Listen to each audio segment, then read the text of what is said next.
Unfortunately, we have recently learned with the majority of these active shooter, active assailant incidents in the United States that it does require planning, training, and preparation on behalf of the local agencies. These complex and demanding incidents go well beyond the traditional planning and training efforts of local response agencies. These incidents continue to happen in increasing numbers across the United States, which direct us to show that local, state, county, regional, and federal assets need to continue to plan, train, and prepare for these incidents. These incidents are very fast-moving, volatile, and complex. It's important to remember that the majority of these incidents are over in just 4 to 8 minutes, but can take hours, days, and weeks to respond and recover from. As we learned in some recent incidents, such as the Boston bombing and subsequent violence that occurred after the bombing, that incident required over 1,000 law enforcement officers from multiple states and multiple jurisdictions to continue operations for over 24 hours around the clock. This puts a great demand on local resources, personnel, and your operations. So it's very critical that local law enforcement agencies are familiar with the incident command system and how we're going to manage this incident, where we're going to be bringing in extra resources, extra people, and working around the clock on what is a very time-sensitive and criminal incident. One valuable tool that can assist agencies in planning and preparing for these mass violence incidents is the incident command system training that is available. The incident command system training is applicable to any type of incident or event, and that includes these fast-moving mass violence incidents. One area where we could possibly improve in the United States is taking advantage of the no-cost incident command system training that's available out there. The incident command system is not just for the fire department. It can be used by all agencies on these complex incidents that involve mass violence or incidents of criminal nature. Recently, we have unfortunately seen a large increase in the number of these incidents occurring. Up to the year 2008, we typically saw what met the definition of 4 to 5 active shooter incidents a year. Since around 2008, we have seen a dramatic increase in these active assailant incidents. We're now up to about 10 to 12 a year within the United States. Just in the past 2 months, we've had 6 to 7 incidents in the United States and Canada, and there are varying reasons for this to occur. It's important for all our jurisdictions, including the smaller agencies, to recognize that these incidents are not a big city problem. They typically are not occurring in larger urban or metropolitan areas. In fact, the majority of these incidents occur in jurisdictions with law enforcement agencies that have 100 officers or less. Even some agencies that only have 2 officers on duty at any given time have had to respond to an active shooter or active assailant incident. So it's important for us not to say that this event cannot occur here. A rigid, traditional, standard operating guideline or standard operating procedure is not the right way to manage this incident. We do need to have plans in place, but those plans need to be extremely flexible. These incidents are very fast-moving, complex, and chaotic, and there's a lot of confusion involved. A lot of the agencies have learned that they have to be able to move and think very quickly on their feet to deal with a multitude of hazards. In these incidents, even when the shooter is down, there's a great increase in issues and complex problems that need to be addressed very rapidly. What we've learned with the mass violence incident, it will require greater cooperation between law enforcement, fire, and EMS.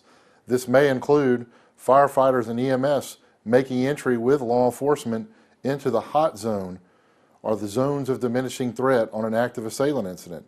There's also been incidents where fires are lit, where typically firefighters may say, we will let this location burn down. You may have victims in the location that's on fire.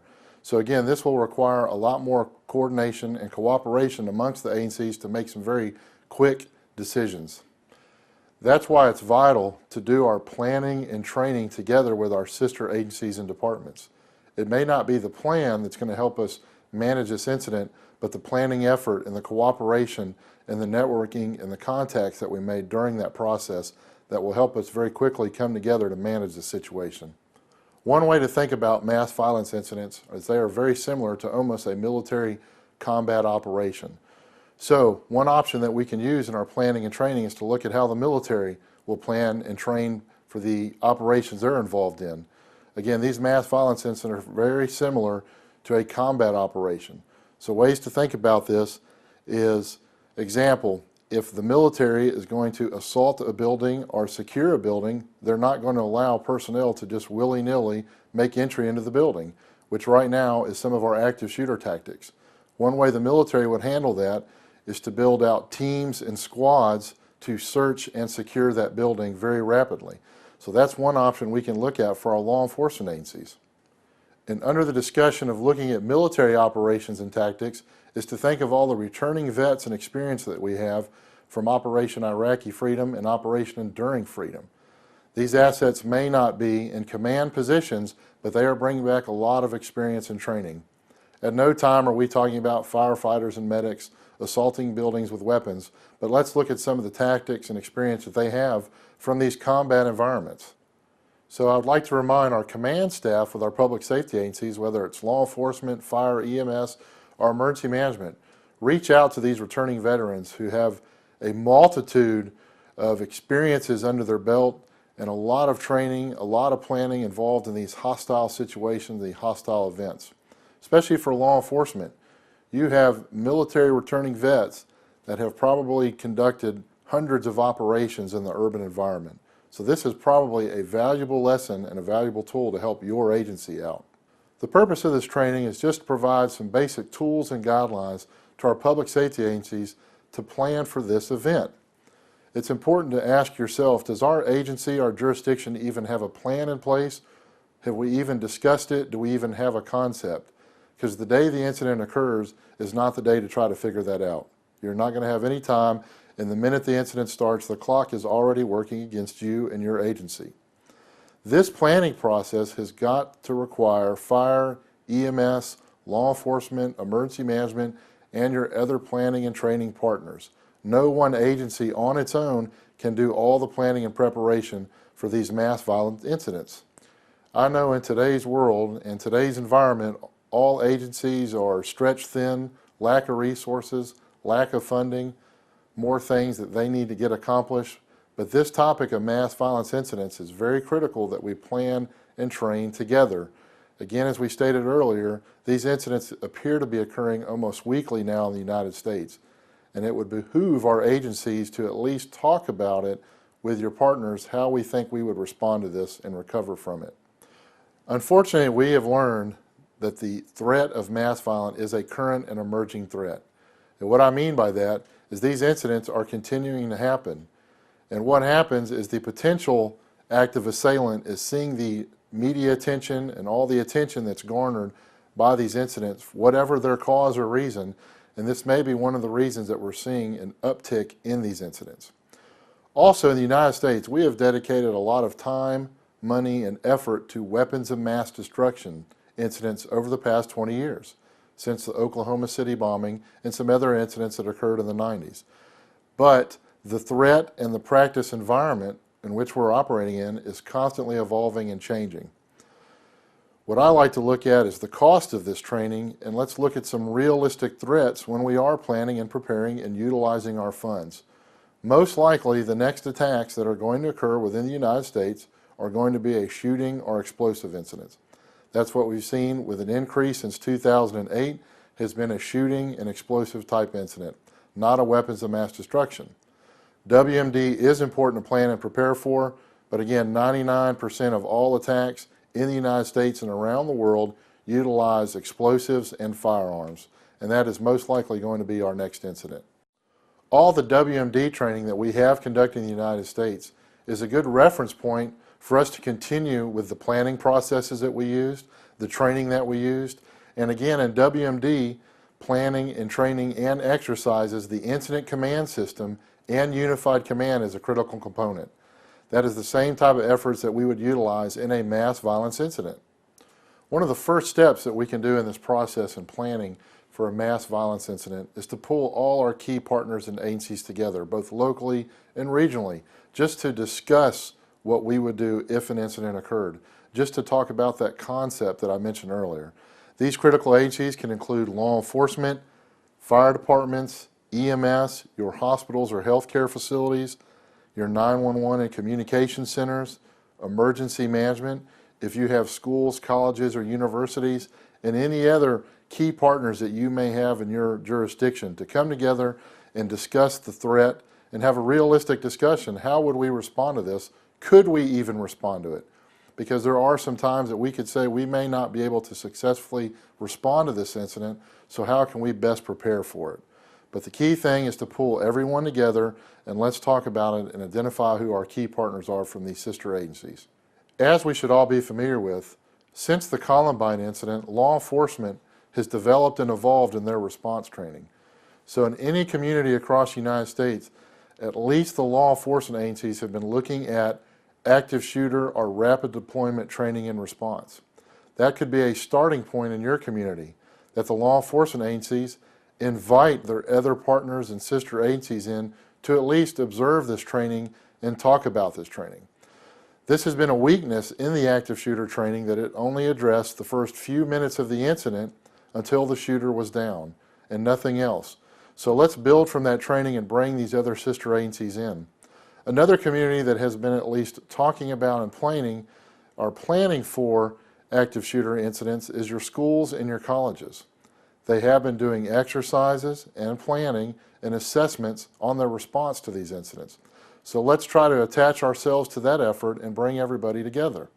On that same note, one positive effort that we've seen taking place here in the past 2 to 3 years within the United States is what's called the Joint Response Operations, where law enforcement, fire, and EMS agencies are finally working together to come up with those response models on how best they can respond within their community. And there are plenty of examples of these available out there.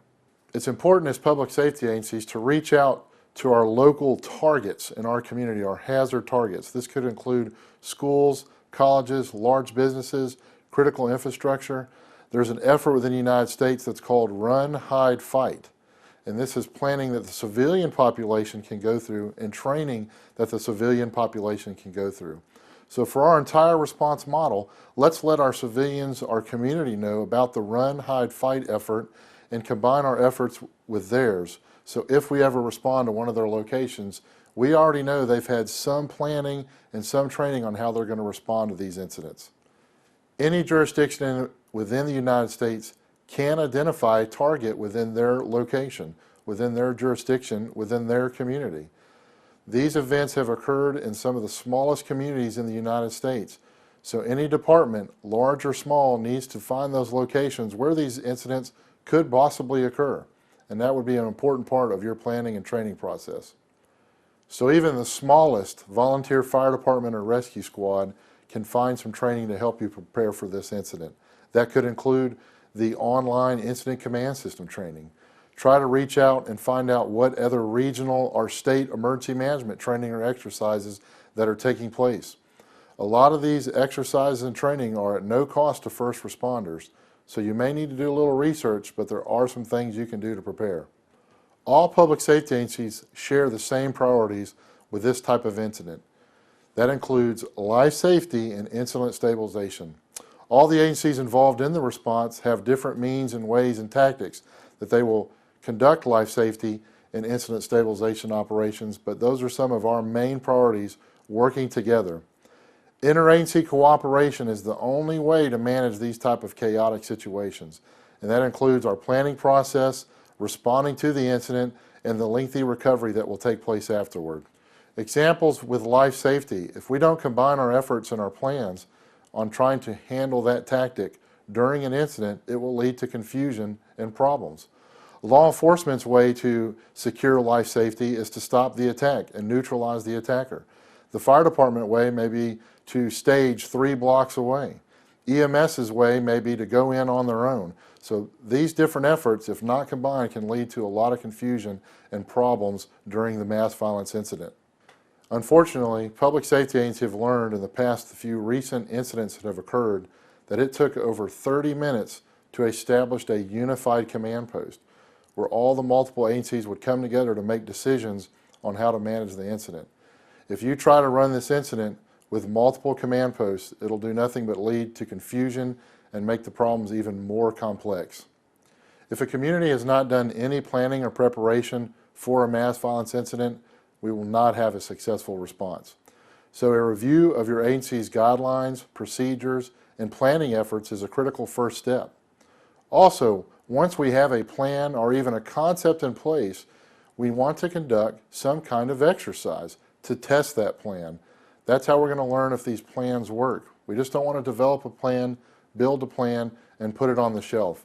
We need to conduct some type of exercise involving all the sister agencies and key partners. This can include a functional drill, a tabletop drill, or a full-scale drill, but let's make sure we test our plans with some type of exercise. It's important to know that in your community, some entities may already be doing planning and training. This could include school systems, colleges, and businesses. They may already be expecting this training and doing it themselves if they're not getting any support. So reach out to these local entities and find out what they're doing and how you can integrate into these ongoing efforts.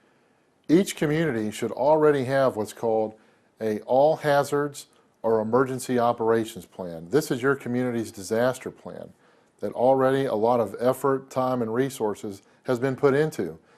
If you have nothing else in place when it comes to mass violence, this county or jurisdiction emergency operations plan could be your initial building block or starting point to start planning for these type of incidents. An emergency operation plan provides the community framework on how they're going to respond to large-scale incidents and disasters. So we're already addressing a lot of those hazards and threats. We would just want to build mass violence into that plan.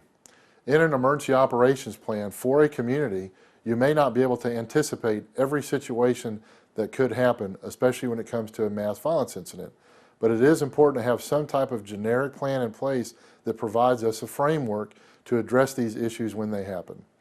Also, when it comes to emergency operation plan, your department may already have someone who is a liaison with emergency management or the entity that is developing this plan. So you need to find out who your point of contact is, if you even have one. Because again, the emergency operation plan could be a good starting point for you to start addressing mass violence incidents in your community. When it comes to your community's emergency operation plan, you want to make sure that you have input into this plan. This plan exists and is providing guidance, direction, and control to your community on managing and handling any disaster or large-scale incident. So it'd be important for your agency for you to reach out to whoever's developed this plan, have input into this plan, and make sure that your community has a successful plan in place. Most incidents that public safety agencies respond to are over very quickly. Over 99% of our incidents are over very quickly, and we move on to the next incident. These mass violence incidents will go on for days, weeks, and even months. So the only way to successfully manage that is to ensure a safe response, ensure an efficient response. It's going to require a coordinated and organized response, which is addressed in your emergency operations plan. After 9/11, a lot of the communities in the United States added what is called a terrorism annex to their community disaster plan. And this took all the agencies having input into that plan. I think we need to take that same model, that same process, and apply the mass violence incidents, these active shooters and active assailants, and start looking at adding that to our community emergency response plan. Again, those incidents are over in 4 to 8 minutes, but will go on for days and weeks and months and impact your community in a lot of different ways. And one excellent tool that was recently released by the U.S. Fire Administration provides template to communities on how they can address this in their emergency operations plan. So we need to look up the U.S. Fire Administration Response to Active Shooter Incidents template, and it'll give us some tools and guidelines on how we can address these incidents in our emergency operations plan. Once you address this in your emergency operations plan, then you can start building agency guidelines and procedures. It's very critical that the incident command system be the command and control system that we utilize and should be implemented for all mass violence incidents. The impact of well-deployed and a practice use of the incident command system amongst all responders cannot be overstated. If we are not able to do the incident command system on small incidents, those daily events that occur, there's no way it's going to happen on the big event. Why do I say that? A lot of agencies put in their plan that they're going to use the incident command system on big incidents, on terrorist attacks, on active shooter incidents, on plane crashes. If we go years and years and years and never practice setting up a unified command post, sharing resources, utilizing the incident command system, we are not going to have an efficient and effective response to probably your community's worst incident. Another key component to the incident command system is the unified command. That allows us to bring all our sister agencies, our key partners together very quickly and start making some strategic decisions. Each active shooter, active assailant incident is primarily a law enforcement response until the incident is over, the attacker has been neutralized or arrested. But this response will require immediate fire and EMS participation within the incident command system and within the unified command. In any unified command setting, one agency will still be the primary agency depending on where we're at within the response. The unified command provides that proper vehicle for command and control of this incident to bring those leaders together to start making some critical decisions in a very fast manner. A well-established incident command system within that first 30 minutes of an incident will make all the difference through the rest of the incident that may go on for hours and days and even weeks. Why unified command is so essential, since we've learned in any critical incident, the first hour, the first 60 minutes will dictate what happens the next 8 hours of the incident. So it's very critical that we very quickly establish that unified command and start working on our goals, objectives, and priorities with all the key agencies. One example of why it would be important to establish that unified command very rapidly in an active shooter incident is the actual rescuing of the victims. Each agency will be trying to conduct this operation, law enforcement, fire, and EMS.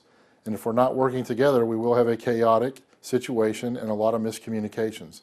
If we aren't able to effectively rescue those victims together, we will be wasting resources, wasting time. We will not be able to track those resources. We will not be able to track the patients that are being rescued.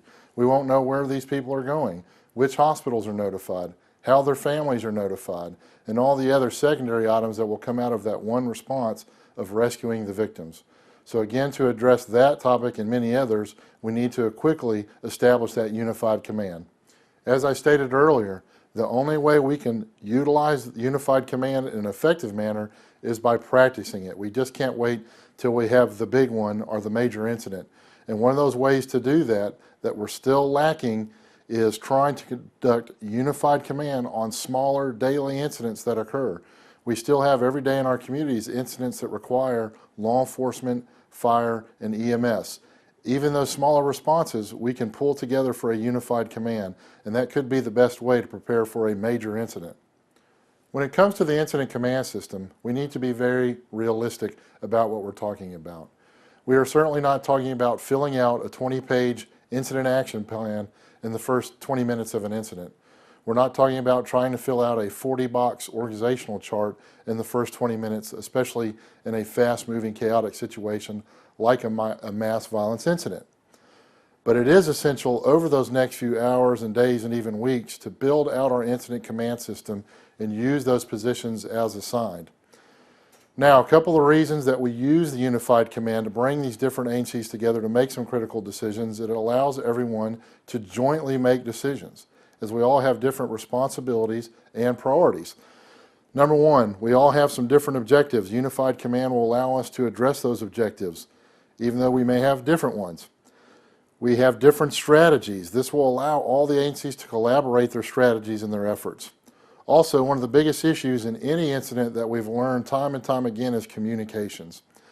The unified command allows us to address the two types of communication, both internally, speaking amongst the agencies, and externally, speaking to our outside partners, the media, and the public. We want to avoid any duplication of efforts. We want to utilize our resources a lot better, and unified command allows us to do that jointly. And obviously, in these high-impact incidents that get a lot of attention, the unified command will allow us to address the media aspect of very quickly getting out the correct information to the public and the media. So these are some of the reasons why it's very important to utilize the unified command. One good example of utilizing unified command and why it's important beyond that first initial 30 minutes is the Boston bombing and the subsequent violence. There were over 100 local, state, and federal agencies involved in that response. that went on for days and days and days and actually impacted the entire city. So the only way to address all those different objectives, strategies, priorities was to bring everybody together for a unified command and give everyone their voice at the table. The unified command brings all the agencies together in what is called an integrated organization. And a key part of that is working face to face. The only way we can effectively communicate in a rapid moving incident is we've got to be face to face with our key partners. The unified command will allow us to develop that incident action plan, that we take all our objectives and put them together in the written plan that we will develop. That may not happen in the first few minutes, but we need to start developing that. Also, we have a lot of different agencies that are going to be trying to order resources from the same source. Unified command will allow us to integrate those resource ordering and come up with a better plan on how to do that. This may be one of the ways to successfully manage a mass violence incident. We're very familiar with the unified command, but we do need to become more familiar with it, conduct more training of it. Also, with the unified command, it can be a struggle to initially establish that unified command. That is one of the lessons learned from a lot of the recent active shooter mass violent incidents, that it is somewhat of a struggle, a hurdle for the public safety agencies to combine their efforts and establish that unified command. So that is something that we can work on prior to an event occurring. Why it's important that we set up the unified command face to face is that will allow all the agencies to come together and deconflict any issues, problems, and crises that come up. And there will already be plenty of crises for us to try to manage during this event. There is sometimes the belief that a comprehensive radio system and everyone having different radio channels will allow us to establish a unified command. That's not going to be efficient. It's not going to be effective. The only way to have an effective unified command is that face-to-face. Time and time again with these mass violence incidents, communication systems are very rapidly overloaded, including the radio channels. Also, your communication centers and your dispatchers will become quickly overwhelmed. But us having that face-to-face will allow us to make those decisions, call for resources without having to wait on external agencies or external resources. We all have the expectation in a mass violence incident that all the high-tech mobile command posts will be showing up from a multitude of agencies. And these are an excellent tool to have, especially when you may be on scene for multiple days. But we have learned from past active shooter incidents that having multiple mobile command posts or multiple mobile command buses on scene causes additional confusion and miscommunication, because each command post may be trying to run that incident on their own. If we're going to start using the buses as an effective means, maybe we need to assign roles and responsibilities to those buses once they show up. Example, one bus is a unified command. One bus is operations. One bus is information intelligence. Again, this will depend on the response and the resources that we have available. Also, another major lesson learned with these command posts or any mobile command post or the bus is insufficient representation. Individuals from these key agencies show up to the command post and then they end up leaving the command post. Once an individual is assigned to the incident command system, he or she needs to be in that position until properly relieved. So again, the buses are an excellent tool, but let's try to use them more wisely. Also, if the incident grows large enough or goes on for long enough duration, not only will we have local and regional command buses showing up, but your state and federal agency command buses may be showing up.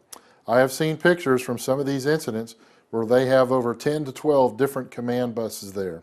So the best way to maybe address this is already have roles assigned and positions and tasks assigned for when these external agencies show up, we can immediately assign them, their bus, and their resources to their roles. There's a multitude of ways to run our command post operations in an incident like this. Initially, some of the response units may establish what's called a forward command post, which may be near the front entrance, could possibly be in the lobby of a building, maybe in the parking lot.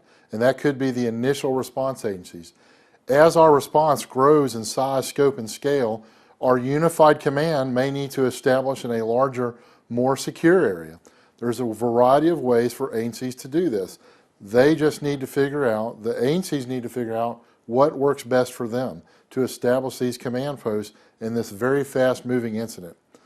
Some agencies may use the term Tactical Operations Center for the initial command post. Some may establish what is called lobby command. A lobby command is what the fire department uses in large building and high-rise fires. We could utilize that in a mass violence incident. So again, there is a variety of ways to establish a command post depending on the incident, especially in a fast-moving, chaotic mass violence incident. And when it comes to command post operations, one of the things that the fire service can assist law enforcement is how to run a multi-company response in a large structure, a large complex, a large building. Remember, the fire department knows to immediately establish command, assign roles and responsibilities, and start assigning branches, divisions, groups, task force, strike teams, depending on the incident.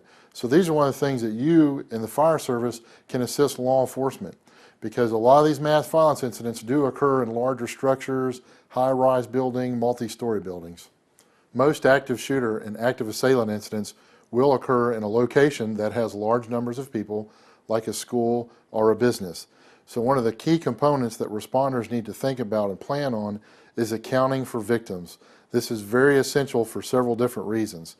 You may have people that have fled the scene, you may have injuries, you may unfortunately have fatalities, you may have people that are still locked down, some that have evacuated or self-evacuated, and some that have already gone to the hospital. So we have to very quickly establish contact with the facility manager of that location to start getting a general idea of how many people are we talking about and where could they possibly be. This especially becomes essential in a shooting involving a school or educational facility, because the thought and the guideline on this is we need to physically touch every single child in a school to account for them by finding them, making sure we know where they're at, and being able to advise their parents where they're at. Even though reunification may take several hours, we want to be able to tell the parents and the family members that the child is okay and we know where they're at. This task takes a lot of resources and a lot of time and can take several hours just to account for every single child. And one of the ways we can address the victim accounting is the efforts we put in place before the incident. When we are talking to facilities, schools, and businesses about how they're going to respond internally to this incident, we want them to be able to keep rosters and lists that they know they need to provide to us when an incident occurs, and that we as responders need to ask them. In the schools, they may call this the black box or the crisis kit. And one of the things that's maintained in a crisis kit or a black box is a roster of employees and students. So that's something that we very quickly may need to get hold of. Victim accounting is one task that the fire service can help in unified command while the incident is actively occurring. The fire department has the manpower and the resources and the knowledge to start tracking people and start trying to account for these victims. This is one way during the incident the fire service can assist our law enforcement brethren. One area of confusion is definitions and terms that the fire and EMS service needs to be familiar with. One is secured and one is cleared when you have an active shooter incident. It's important to remember that when we've had a major mass violence incident in a school, a business complex, a building, that entire facility will need to be secured and cleared. To clear a room or a location takes mere seconds or minutes. This is what law enforcement is initially doing in an active shooter response. They are very rapidly clearing a room, making sure there's no direct hazards and no victims, and they continue to move on. When we start securing a facility, this is a process that is a lengthy, slow, and methodical process that law enforcement will be doing. In some recent incidents, this can take hours and even days depending on the size of the location. Some of the activities that are taking place when you are securing a location is we're checking for additional victims, victims that have hidden themselves, and some have been found a day or two later. We're looking for hazardous material spills, chemicals, unknown explosives. We're using canines to search. We're using pole cams to check in ceilings. We could be utilizing our thermal imagers from the fire department. Securing the facility is a very slow, back-searching, back-clearing process that may take some time, and this could be another task that the fire service could assist on. While law enforcement is securing the facility, which again can take hours and even days, the fire service can assist in several ways. One is by utilizing resources like forcible entry tools, thermal imagers. There could be the potential for hazardous materials and biohazard. We may need to decon our law enforcement investigators. So there's a lot of different ways that the fire service can assist, both manpower and resource-wise. During an active shooter, active assailant incident, you may also find yourself having to manage multiple incidents beyond the scene of the attack. And again, the only way we can actually do this is to utilize that incident command system in unified command to break down the roles and responsibilities of each one of these scenes or locations.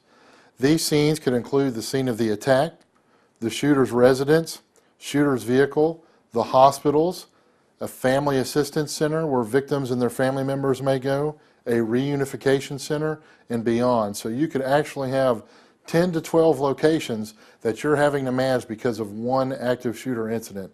And each one of those sites is going to require resources and coordination. So again, we can fall back on the incident command system to allow us to successfully manage that endeavor. If we have those multiple locations, the incident command or the unified command will start to make decisions on identifying the resources that are available, where we're going to assign those resources, make sure everyone knows all the resources that are available to you, especially if you're having to run 5 or 8 or 10 crime scenes at one time. Also, one of the issues with major incidents is freelancing, and that will become worse if we have multiple incidents or locations that we're trying to manage. With the incident command system, resources check in and we can account for them and we demobilize them. So even with multiple resources and multiple crime scenes and multiple locations we're having to manage, the incident command system will provide us the tools to make that happen.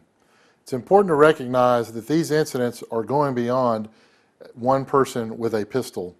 Some of these incidents are becoming what are called complex attacks, and the complexity of these incidents has continued to grow. Even in the past few months, some new tactics have emerged. These shooters are enhancing their tactics with what's called asymmetric warfare, and these are very similar to a military operation or a major terrorist attack. These can include body armor, automatic weapons, homemade explosives, deploying smoke and gas bombs, chemical weapons, barricades. So now the term that's shifting from active shooter is going to active assailant, because you may have an attack where an individual is using weapons, homemade explosives. He may only be using a knife. He may be using fire as a weapon. He may use his vehicle to run over people, or it could be a combination thereof, all those different type of attacks. So again, fire and EMS need to be very familiar with the fact that these incidents are becoming more lethal and more complex. It's important that communities notify hospitals as soon as there's even the possibility of a mass violence incident. And this applies to any mass casualty incident, especially a mass violence incident. If we can give hospitals just a few minutes of notice, they can go into what's called an internal disaster mode and start preparing for an influx of patients. With mass violence incidents, in the past few incidents, some victims have self-transported to the hospitals, and that may be the only notification that the hospital has. So we've got to make sure we can notify them.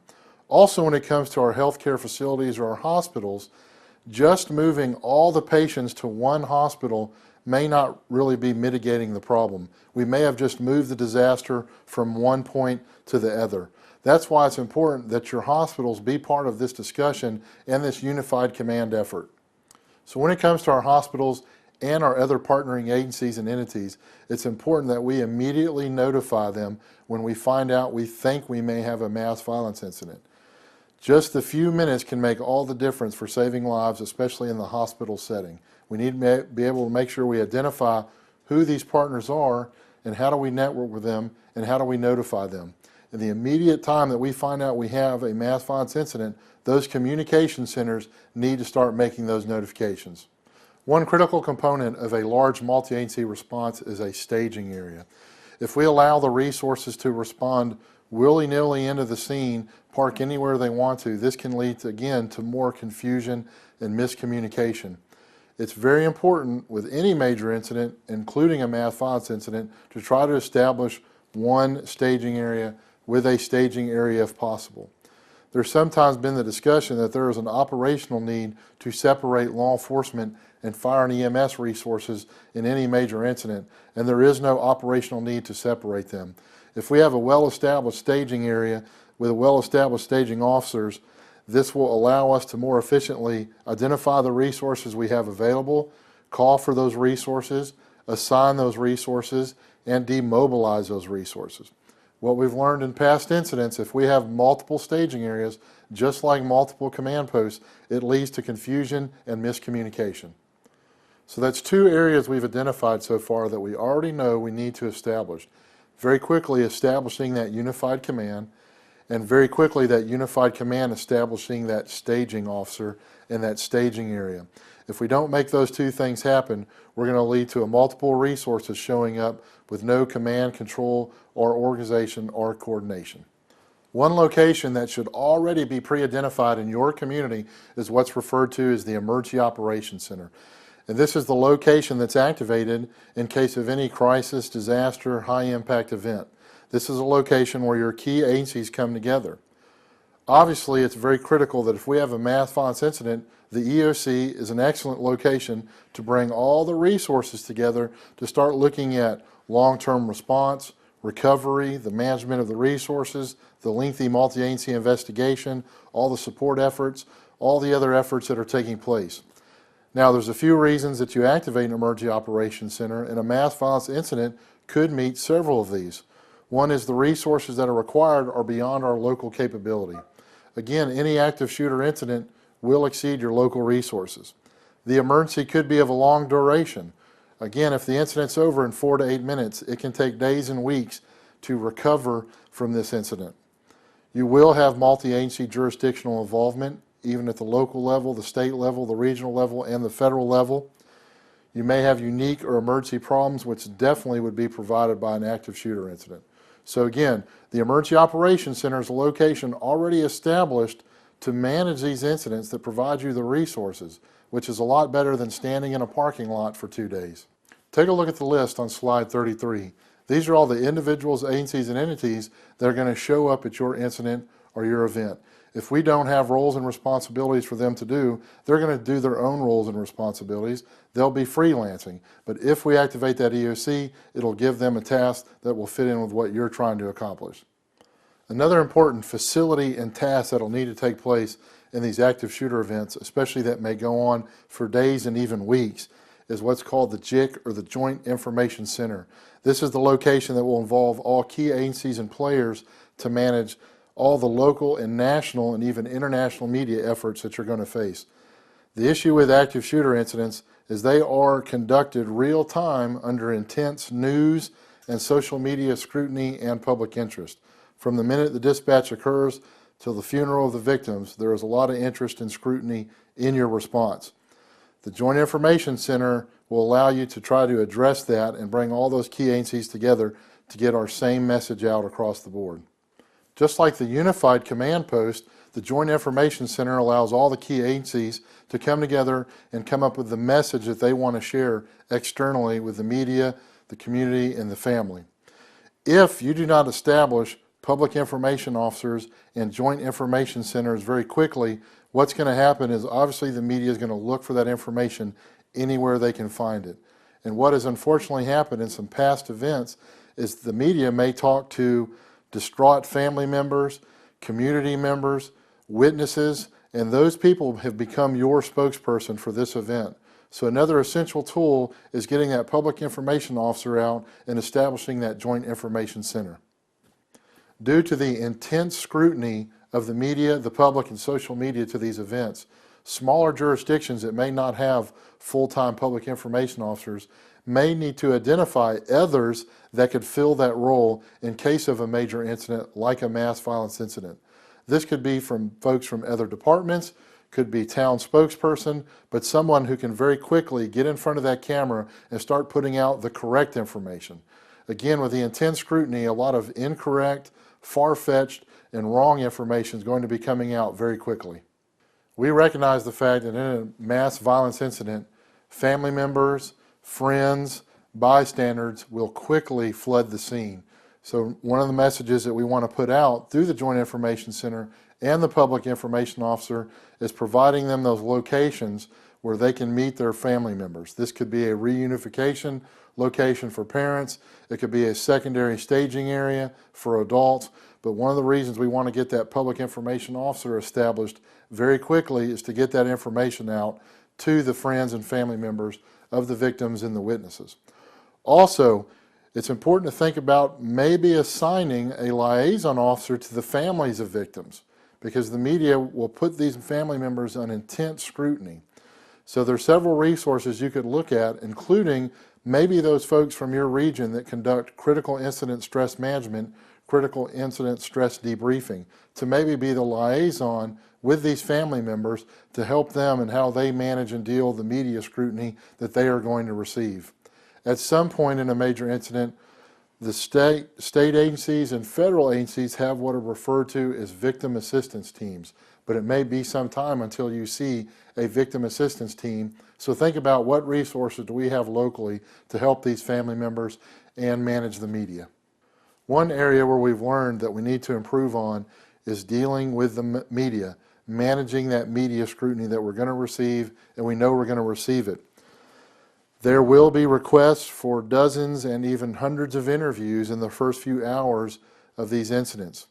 I'm familiar with incidents of within minutes of the incident even being dispatched, the media is already calling, asking for information, and asking for press statements and media releases and press conferences. So we definitely need to recognize that we need to have the resources in place. Just like responders may say this is the response of a lifetime, the reporters may call this the report of a lifetime. So they're going to work very hard to try to get the best message out and the best story they can. So that's why important, once we've established that command post, that unified command, that all media releases, comments, and press statements come through the command post to the PIO or Joint Information Center if it's established, and then goes out. We want to make sure that everybody's on the same sheet of music, and again, the only way to do that is establishing that unified command. The initial media reports during an active shooter, active assailant incident will be wrong, incorrect, and far-fetched. And we cannot respond to that when that happens. We need to respond to the information that we know as much as possible is accurate and timely. Also, in today's media world, or media realm, the position of the Public Information Officer in the Joint Information Center is now a 24/7 non-stop effort when it comes to these major incidents. Also, the days of we will do one briefing in the AM and one briefing in the PM for the media, that will no longer fly. You will be doing multiple interviews through multiple means, including online interviews and phone interviews, on top of doing the normally scheduled press briefings. So, the Public Information Officer Joint Information role is now very critical and very timely, and may be a full-time position now when it comes to these major incidents. Also, with social media, the Emergency Operations Center, or that unified command, needs to very carefully think of the social media message that we're going to be putting out. You cannot answer every question or inquiry that comes in through Twitter or Facebook. What you can do is keep putting your message out. And so that's going to come again through the unified command and the Joint Information Center. Another location we're going to have to consider during a mass violence incident, especially if it involves children or you have victims, injuries, or fatalities, is what's referred to as a Family Assistance Center. A Family Assistance Center is a location secondary to the site of the incident. It should never ever be at the site of the incident. It can be a secondary location, like another school, like another part of a campus, at another building, even at a hotel room or a hotel. A Family Assistance Center, a couple things are going to happen there. This is we're going to provide guidance counselors, clergy, death notifications, resources available, reunification. It depends on the type of Family Assistance Center that you set up. But it's very important that we take care of the victims, because the eyes of the world are on your agencies when this incident occurs. One task that we don't do so well with any major incident is post-incident demobilization. Post-incident demobilization is actually part of the incident command system, and that's where we are scaling back our response using a process, returning resources back to service, and taking care of our people. We're also going to be trying to collect information and data for any reports and intelligence that come out of the report. This is also the time to account for personnel and equipment, and again, getting those resources back to duty, back to normal. The demobilization plan is where we want to try to take care of our responders and our resources and trying to get them back in service. So again, this is actually part of the incident command system process. If I've had a major incident and have had 800 responders come to my community, we don't just clap our hand and say the incident's over, everyone go home. Using the demobilization plan, we will have a process that will return these people back to their locations while we're keeping track and resources and records of everything we used during the incident. Demobilization is one of the processes or missions or tasks that external and outside agencies can help you with. So it's important to think about this process. When you start demobbing plan is when you start building your incident command system. When I know that I'm starting to bring a lot of resources in, I have to start thinking about releasing these resources, covering the rest of the community, and all the other assorted items that come from post-incident demobilization efforts. One area that we can improve in for all public safety agencies, and especially a consideration for a catastrophic, tragic mass violence incident, is critical incident stress management, critical incident stress debriefing, or peer counseling. There's several different definitions and terms for this. You definitely need to consider at least offering the opportunity to all victims and responders to go through some type of CISM, CISD. You're going to get a lot of external help that's wanting to try to come and assist your community in the days and weeks following a tragic mass violence incident. But we want to make sure this is one area where we have the appropriately trained individuals that are going to conduct the CISM, CISD efforts. Again, we also never ever want to combine responder and victim CISM, CISD together. That has been done before and does not have a good outcome. So it's also important to know that in these incidents, responders may know victims from the incident. They may even know the aggressors, which has happened before. So that's why we need to address, or at least think about, CISM, CISD, and where these resources are available. Another critical task that you may have never thought about before when it comes to any critical incident, including a mass violence incident, is the medical examiner operations. We may have the perception that an army of medical examiners are going to show up and manage the deceased and fatalities from one of these terrible incidents. They will show up and they have a role to play, but they are going to need local assistance. There's a lot of tasks that are going to have to be accomplished to support the medical examiner operations, and every one of those requires multi-agency response, which includes law enforcement and fire and EMS agencies.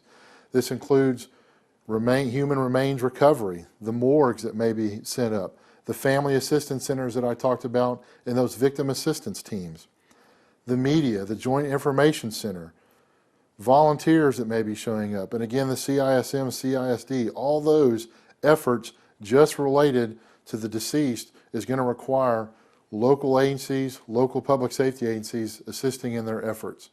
So we've identified some of the issues and operations that you'll have to look at with a mass violence incident. So let's discuss some of the resources that are available to you. One no-cost resource available that no one ever thinks about related to active shooter, active assailants is your incident command system training.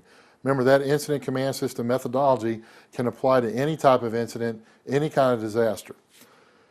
One no-cost resource is the Incident Command System online courses. These can be accomplished, completed by all responders of all levels. 2 courses for everyone, the ICS 100 and the ICS 200.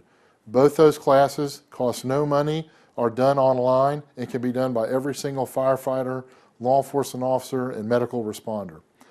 Also, our supervisors, those that would be in an incident command position within that unified command position, can take 2 classes, more advanced than the 100 and 200. That's the ICS 300 and ICS 400.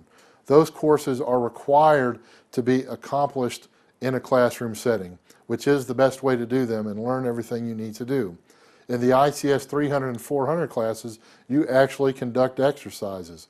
And if you wanted, you could conduct an active shooter exercise as part of those classes. So in each state, there are ICS instructors available. It might be important to reach out to those ICS instructors and see what other classes they offer, maybe what classes you can develop. We have conducted ICS workshops specifically for mass violence active assailant incidents. So that's another tool that you can use to accomplish your planning. Some of the other final steps that you can take if we're looking at planning and training and exercising for a mass violence incident is, one, reach out to your local emergency management or emergency services office and see if they're already involved in these active violence, active assailant planning efforts. If not, you may be able to steer them into doing that. Also, in every community in the United States, law enforcement is doing active shooter or rapid deployment training. They're already accomplishing this. At least try to engage as fire and EMS with your law enforcement agencies to see how they respond and what role you could play. Be familiar with your county's emergency operation plan. That does exist in your community. You may need to search for it, but it is there.